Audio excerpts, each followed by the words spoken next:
Now you trying to handle his shit now. I'm the fucking champ. You ain't nothing but a loudmouth Trump. That's one thing. Boy, keep you on time like a dog. Get your tickets now. Like a dog. Come you through. Can't bite. Be here March 4th. Cause you know what, nigga? Let me say, nigga.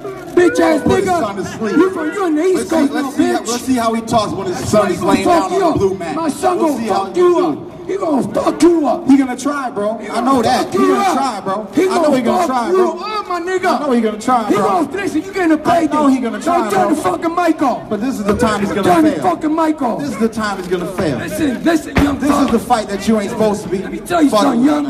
This ain't the one that you supposed to be messing with. Bitch ass nigga. Listen, bitch. Okay. You getting fucked up. Like I said, you trying to handle his shit. Hey, what's up there, YouTube? Yo, it's Ronell Higgins, and I'm here to speak on a topic about boxing, but it's a little something different, something that went down today at a post-fight interview, and of course we all know who it is: Keith Thurman and Angel Garcia. You know, I've always have been kind of biased on how certain people use the word nigga or who says it to me. I mean, usually, you know, growing up, I never used that word. I was like in my 20s or so, like in my mid 20s when I used it a few times. But however, I really did not use the word that much, not at all, really. You know, but anyway, you know, having known, you know, living here in Jersey, yes, I know there are racist Latinos, Puerto Ricans, Dominicans. I have ran into them, okay? Now, before it used to bother me, you know, but however, you know, after speaking to a friend of mine, this is when I was way young, you know, he told me some things. He says, man, look, don't even let that stuff, man, don't, who are they, all right, to be racist towards us, okay? I mean, why should we be bothered by that? Because, come on, man, they're only Puerto Ricans. They're only Mexicans, you know, he'll say. And I'm like, well, I don't know what we did, what I did. I didn't do anything to this guy. Okay, but you know, he broke it down. He said, man, look, we are some strong people. Okay? He said, number one, we've been through more hell than anybody else, okay, in this country. But you know what? We never ran. We never ran to another country. We stood our grounds and we fought back. You understand? All right. A lot of them jokers, they got their own country.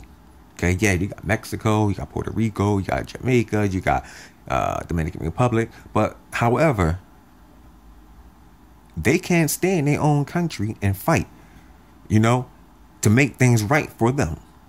What they do, they get up and they run to another country. See, man, they're not built like us. All right. So that racist crap coming from them, man, please.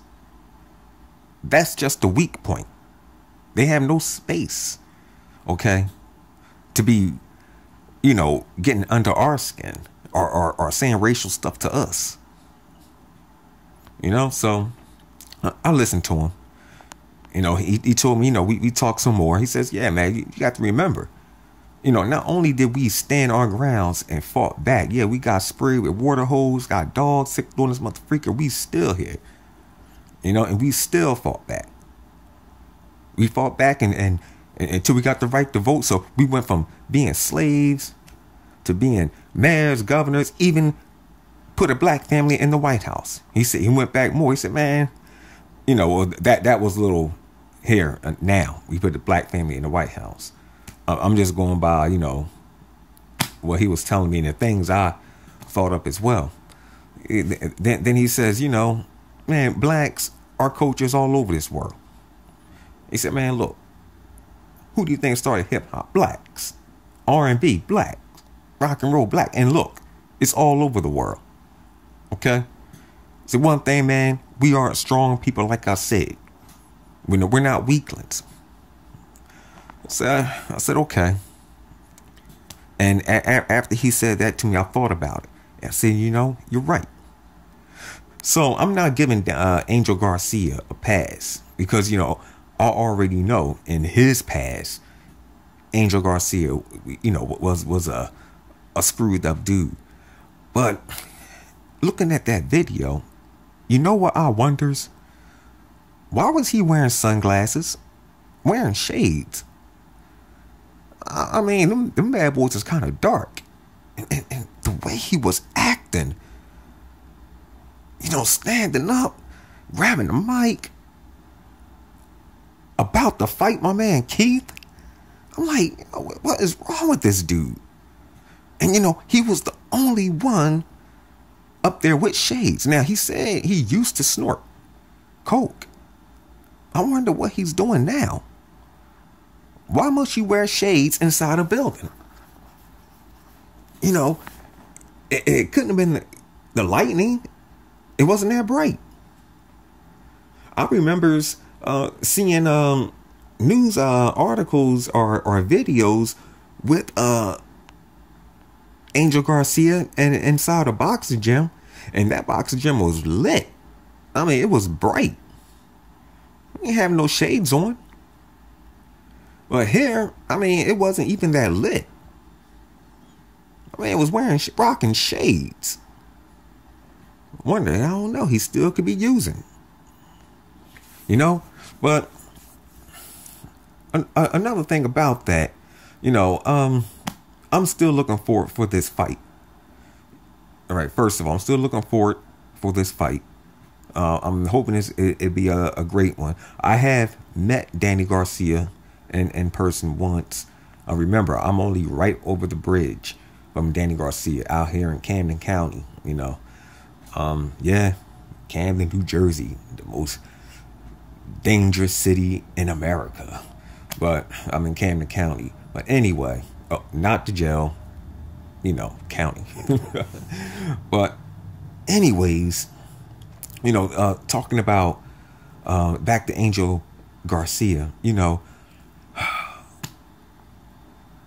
if anyone who lives over here in Jersey, Camden County, y'all should know this popular factory. You know, mostly everybody from the city of Camden worked there, and a lot of people from Philly work there. Y'all know where I'm going here. Aluminum Shapes, yeah. I could remember when I worked there, and we used to have a lot of people like Angel. I mean, people who would just jump up and go off, I mean, for no apparent reason. And they weren't all Puerto Rican, you know, they was black, white, you know, and I never understood, you know, what is their problem? You know, and come to find out, as the years moved on, the majority of those people were former drug addicts. I mean, them people used to live on Skid Row, all right? They used to live in abandoned houses, okay? But, you know, they cleaned themselves up and you know, got on the right track with God and all, and, you know, they kept out of trouble, and you know, they, you know, wound up doing better, working. But however, the heavy drug use they did and all, it like, you know, fried them. I mean, drama was something that just they'll have like drama fits, you know, outbursts. I remember this one dude.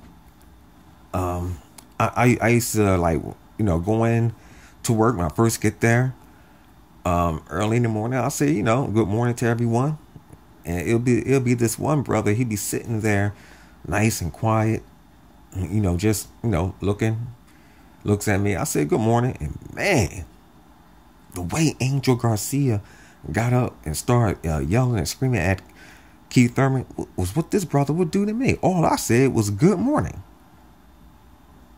I'm like, well, damn. But, you know, once again, he was from, you know, same field as Angel Garcia was from.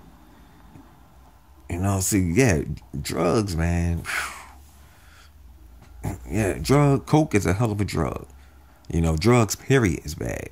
I never used, I remember when I was like, I never used like coke, heroin, none of that. Ugh. I can't even drink, malt liquor, I can't do any of that. I remember when I was like 24, I tried weed for the first time. Sorry, man, I couldn't do it.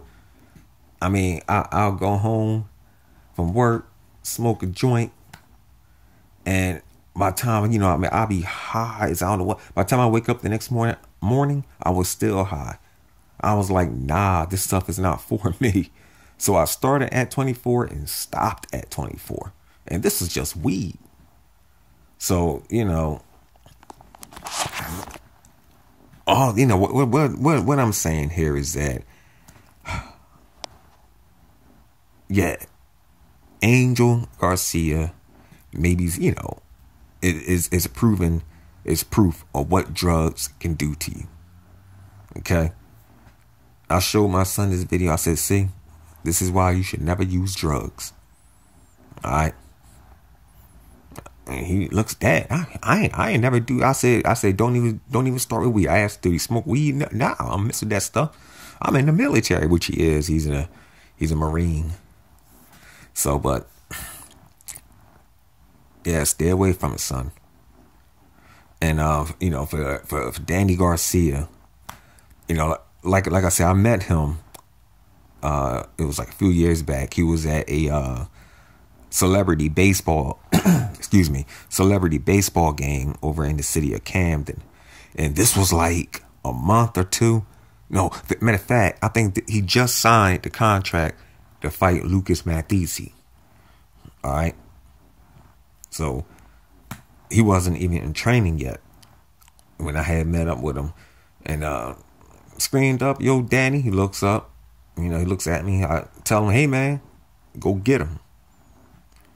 But Danny Garcia, if you over in Philly, you see, yeah, he hangs with blacks. Always see him. He got some black dude he calls his brother and stuff. Although some Puerto Ricans be coming at him on his social media, be saying, "Oh, you try to act black, or you try to look." First of all, let me just say one thing, like my friend had said. Okay, blacks, Americans were very creative, definitely in music, R&B and hip hop, rock and roll, all that, and all that reggaeton that you listen to. Where do you think it came from?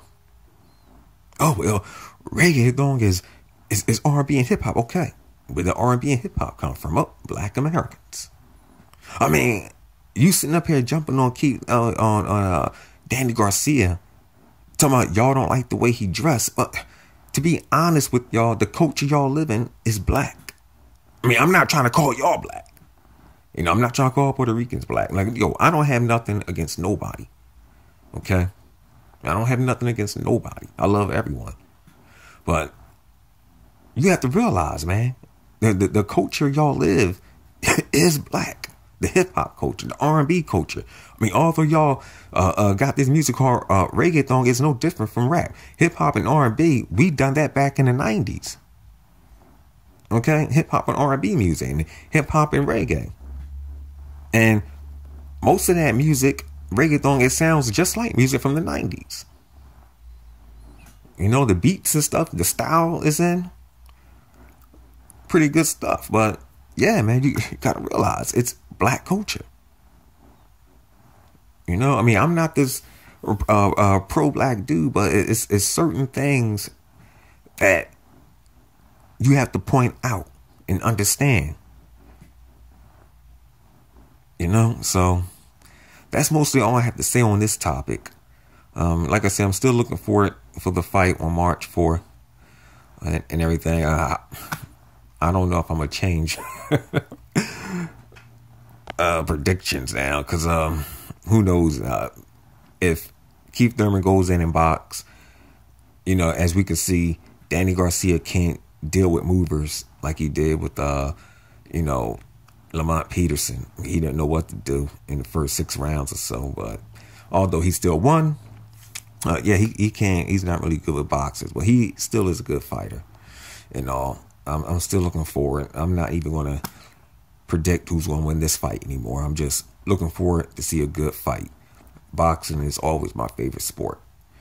Yeah, you can tell by my voice I'm tired.